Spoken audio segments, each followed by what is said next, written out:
Welcome to Faith Over Fear, the Christian Pregnancy and Birth podcast.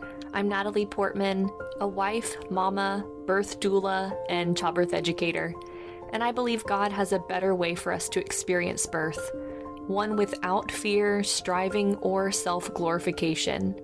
If you're ready to stop feeling overwhelmed and instead trust the Lord more deeply in pregnancy, birth, and motherhood, you're in the right place. Here you'll find inspiring birth stories, biblical encouragement, and practical wisdom to help you walk in faith over fear during this beautiful and challenging season. Now let's get started. Hey Mama, welcome back to the podcast. Today we're diving into what might be the question you're asking yourself right now, or might be asking yourself this later on in your pregnancy. Am I in labor, or is this just another round of Braxton Hicks or warm-up contractions? I have definitely been there before. Those practice contractions are so convincing sometimes. So before we jump in, I want to let you know that I've created a really helpful companion handout for today's episode that breaks down all of the signs of labor we'll be discussing. It's called Am I in Labor? Discerning the Signs, and you can find it inside the Christian Mama Birth Prep Library. This is a completely free resource that I've put together just for you, so you can go sign up at faithoverfearbirth.com or just click the link in the show notes to get access to this handout along with a ton of other valuable birth prep resources. So now I'd love to walk you through the different stages from those early maybe signs all the way to this is the real deal moment. And of course, I'll weave in faith-filled encouragement along the way because God beautifully designed this process with such incredible wisdom. The first thing I'll go over are the possible signs of labor. So these are signs that are showing that your body is definitely preparing for labor, but it doesn't necessarily mean that labor is about to start. Some of these signs look like having a backache that's dull, low, nagging, kind of achy feeling, and it sometimes will come and go. Another sign is having lower abdominal cramps. Sometimes it can kind of feel like period cramps, and sometimes might even radiate into your upper thighs. And then another sign is having soft bowel movements. Your body will just kind of start clearing out. You're going to have a lot of bowel movements towards the end potentially, and this is just a natural process for your body to get ready for labor and birth. Next is a nesting urge. So this is that sudden burst of energy to clean and organize everything, to tie up all the loose ends and just get everything ready for baby's arrival. And I found myself scrubbing the baseboards of my bathroom and thinking that was normal. And I realized after the fact, when I was pregnant with Ellie, that was my nesting urge, that I randomly felt like I needed to be scrubbing the baseboards at like 3 a.m. So if you find yourself doing things like that, or just you all of a sudden feel like you need to do all the things to prepare for baby, that's your nesting urge. So with these possible signs of labor, some things I would suggest that you do in this phase is rest whenever possible. If you start to have these contractions, but you're not really sure if it's the real deal or not, don't try to spur them on necessarily. Unless, of course, you're like past your due date and you're trying to avoid induction, that's a little different. But if this is just happening in the last month or maybe even last 2 months of your pregnancy, rest, stay very hydrated. Sometimes your body will have these practice contractions because you're a little bit dehydrated. So I always suggest drinking electrolytes daily. My favorite was drinking Element, LMNT. That electrolyte brand is phenomenal. It's super clean ingredients. You can buy like a sample pack on Amazon, but I actually suggest buying it on Element's website because you can get a much better deal if you buy it in bulk. But give Element a try. It helped reduce my swelling significantly also in my pregnancy, but also keeps you really well hydrated, kept me from having a lot of the leg cramps and things that I was prone to prior to taking an electrolyte drink every day. Another thing you can do during this phase is journal and pray. And that could look like throwing on some worship music or just silence and just going to the Lord in prayer about everything that's happening in this season as you're preparing for baby's arrival, especially if it's your first. And then use this time to lean into that nesting urge. Start finalizing your birth bag packing, or if you're doing a home birth, make sure all the supplies are in place. Just get yourself prepared so that it's one less mental load that you're carrying. And then start practicing relaxation techniques. So one thing I love to teach my clients is to welcome those practice contractions as a way for you to build up your confidence to know what you'll do when you have real labor contractions. So what I say is when you start having practice contractions, you take a cleansing breath in through your nose, out through your mouth, like you're fogging a mirror, and you scan your body head to toe. And especially this is nice if you're laying down. So say you're having practice contractions in the night, which is also really common. So do that practice breathing in through the nose, out through the mouth, as you scan your body head to toe, kind of becoming like a rag doll, where if someone were to lift your hand or your arm, it would just kind of flop down. Like you want to just totally relax every muscle in your body. So those are some things you can start doing if you notice any of these possible signs of labor. And don't be discouraged. Just know that this is your body's way of showing that it's gearing up, but don't have an expectation that, oh, okay, I'm having these signs, so surely labor is right around the corner. Don't necessarily think that, but just know that these are good signs that your body is getting ready for the big day.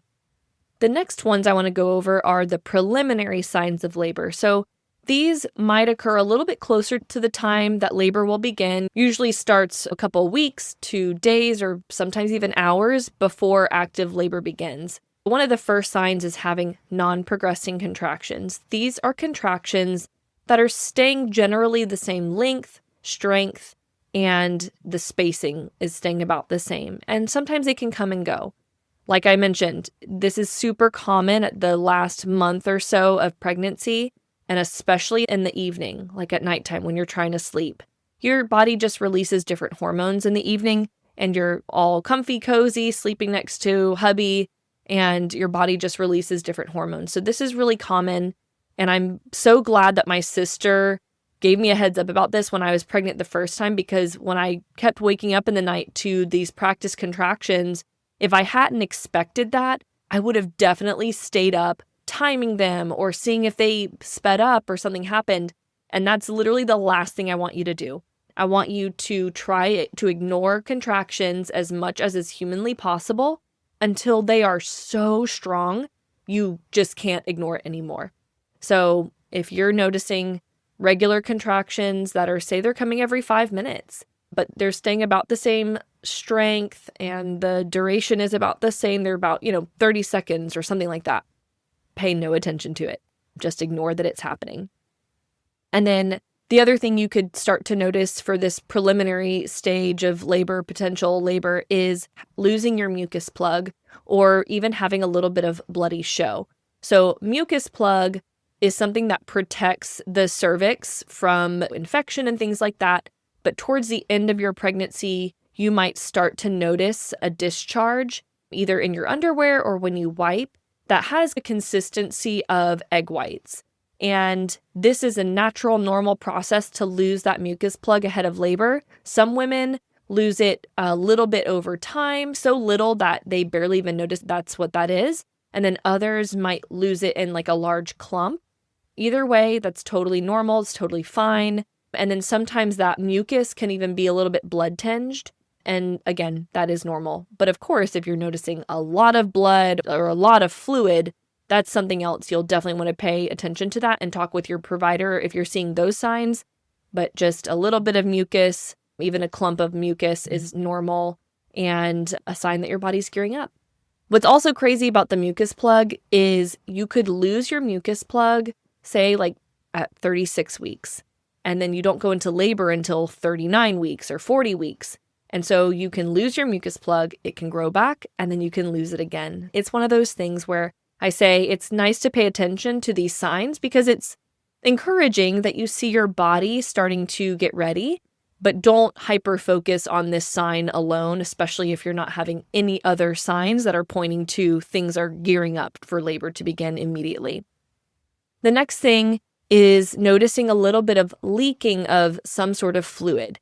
Some women can have a small leak high up on the amniotic sac, and this can present as a slow little trickle of very thin fluid from their vagina. And if you're noticing this, you'll definitely want to pay attention to the color of that fluid, the odor of that fluid, the amount, and what time this started. And so to remember that, I want you to think of an acronym COAT, COAT. So color, odor, amount, and time. So if you start to notice some sort of leaking of fluid, I suggest putting on a pad, laying down for about 15 minutes. And when you get back up, if you still feel the gushing of fluid or there's just a steady amount of fluid that's coming out of you, definitely call your provider. Many of the time, they'll want to have you either come into their office, or the midwife can sometimes even come to you if you're doing a home birth, or have you go to labor and delivery to test the fluid to see if it's amniotic fluid or something else. So what to do during this phase? Stay in communication with your provider or your doula or your birth team, whoever, depends on what sign you're seeing. But say you have a doula, whether that's a virtual doula or an in-person doula, shoot her a text and just say, hey, I'm starting to notice I'm having some contractions, or I lost my mucus plug today, something like that, just so that she's in the know of what's happening in your body. But again, send it not to be like, oh, and labor's about to start, but just say, hey, just wanting to let you know my body's gearing up. The biggest thing here is, again, to not want to overly invest too much mental energy in non-progressing contractions or signs. So say you want to time the contractions that are coming, they're very manageable. What I would suggest you do is time your contractions on like a contraction timer app for maximum of 30 minutes. So just so you can kind of get a sense of what the pattern is, how long the contractions are, how frequently they're coming, and some even allow you to rate the strength of the contraction. And then you can send a screenshot of that to your doula just to, again, get a baseline for what's happening. And then don't time them anymore unless you notice there's a big shift, like they feel much stronger, closer together, or something like that. Another thing you can do during this phase is prioritize taking care of yourself, resting, relaxing, hydrating. But at this point, you could also get in an Epsom salt bath. Sometimes non-progressing contractions, if it's not real labor, if you get in an Epsom salt bath, it helps relax the uterine muscles to help those non-progressing contractions just stop. Or take a relaxing shower, just something to kind of take your mind off of that and to just relax. And then another thing you could do is just distract yourself. Go watch a favorite movie or listen to some music or do something that you would enjoy that can take your mind off of this phase. Because good chance that if you're just having these signs, the preliminary signs and the possible signs, labor may not be around the corner, and you don't want to waste your mental, emotional, physical energy on a warm-up instead of saving all of that for the real deal when you're actually in labor. So speaking of that, let's now talk about the positive signs of labor. So if you are experiencing any of these signs, then we know labor is starting. So having progressing contractions. This looks like having contractions that are getting longer, stronger, and closer together. When I think longer contractions, generally if they're getting closer to like a minute and a half, then we know we're more so in labor territory than if they were 30 to 45 seconds long or so. This is a huge one. If you start to notice that the contractions are getting much stronger, that is a really good indication that this is actually labor instead of it being a prodromal or practice or a warm-up labor. So especially if this is not your first baby, I find that with moms that have had previous pregnancies, their labor may not have this classic labor pattern where they're coming super regularly or the contraction is lasting a very consistent amount of time. But I pay way more attention to, are the contractions feeling much stronger than they were 30 minutes, an hour ago? So that's a really, really good sign. And then, of course, if the contractions are getting closer together, that's another great sign that we are in true labor territory. And so a general rule of thumb is look for the 411 or 511 rule, where contractions are coming every 4 to 5 minutes, the contraction is lasting at least a minute, and this has been happening for at least an hour. So generally, when contractions are in this pattern, we're looking at turning from early labor to active labor. And so if you're planning a home birth, you'll definitely want to let your team know, your midwife, your doula, whoever's coming to attend the birth, to start heading to you around that point. And if you're planning a birth center or hospital birth, this is about the time generally that you'll want to start making your way to your birthplace. And then if you notice a large gush of amniotic fluid, so this is usually undeniable, where you have copious amounts of fluid just pouring out of you, again, wanting to use that same COAT acronym, COAT, color, odor, amount, and time, to have as information for your provider to let them know what time your water broke, what was the color of the amniotic fluid when you believed it broke, how much was it, and is there any odor to it? And then, of course, the final positive sign of labor is having cervical dilation, meaning the cervix is thinning out, it's becoming softer, it's opening, dilating, and the cervix is starting to move more forward. So all of these signs, if you're having contractions and you're noticing that there's change, these are all signs that you are in labor, which of course you wouldn't know if you're dilating unless your provider is checking you. So don't stress about this. If you're just at home, definitely just look for those positive signs, having progressing contractions or generally following that 411 or 511 rule, and or your amniotic fluid is gushing. And so what to do during this phase? This is when you will really need to tap into the comfort measures and techniques, breathing, massage, just moving around, different labor positions, all of these things you'll want to tap into. And if you're unsure what that means, I do have a childbirth education course where I go over all of these things, so check that out. This is the time to call your doula or your provider and let them know, if you haven't already, let them know that you're in labor.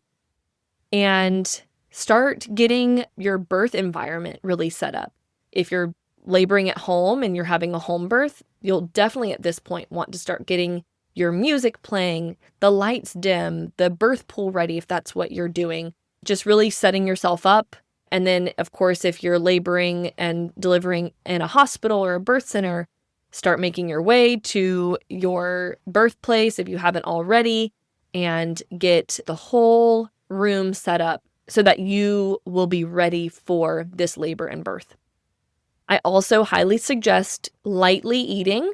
Eat if you're hungry, especially if it's the time of day that you would normally be eating. If you wake up and you start labor, but you haven't had breakfast yet. If you can eat something, definitely do that, and prioritize protein and just things that you know your body will tolerate well, and continue to hydrate, especially if you are feeling weak or tired, or you just know you haven't been super hydrated up to that point.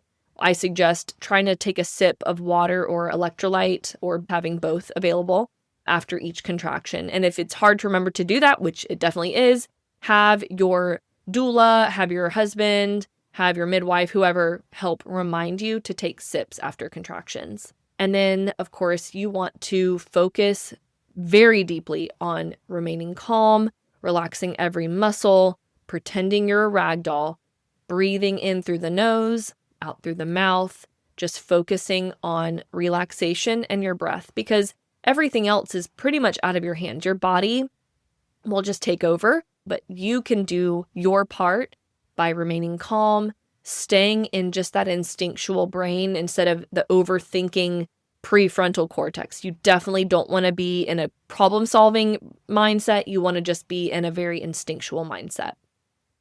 So I'd love to read a verse of encouragement. This comes out of Psalm 31, 14 through 15, and it says, "But I trust in you, Lord. I say, you are my God. My times are in your hands."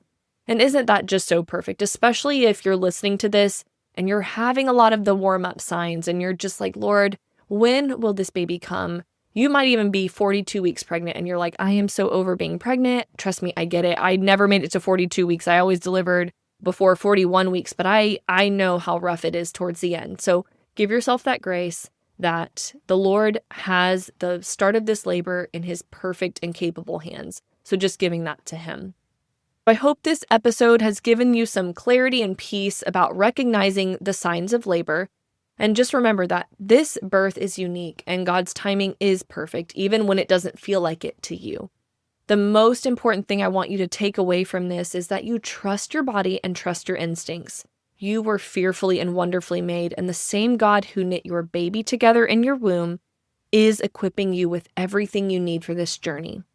So don't forget to grab that companion handout that I mentioned. It's going to be such a helpful resource for you, especially as you're getting closer to your due date. It's just nice to see it with your own eyes. So head over to faithoverfearbirth.com, or like I said, click to the link in the show notes to sign up for that birth prep library. And if this episode was helpful for you, would you please take just a moment to leave a review or rate the podcast for me? It helps so much for more mamas to find this information. So head over there, please, if you don't mind. And just know that I'm praying for you as you prepare to meet your little one. And before we go, I just want to go ahead and just say a prayer over you as you're preparing for this time. Lord Jesus, I just lift up this precious mama to you right now. You see her in this season of waiting, the discomfort, the wondering, the practice contractions that are just keeping her guessing. But Father, you know this is hard. Being pregnant is uncomfortable, and not knowing when labor will begin can feel so overwhelming. Give her peace in uncertainty and rest in her waiting. Remind her that you have equipped her body with everything it needs, and you have surrounded her with the support she needs for this journey. Lord Jesus, please give her rest, and when the time comes, give her strength and peace to birth her baby in your perfect timing.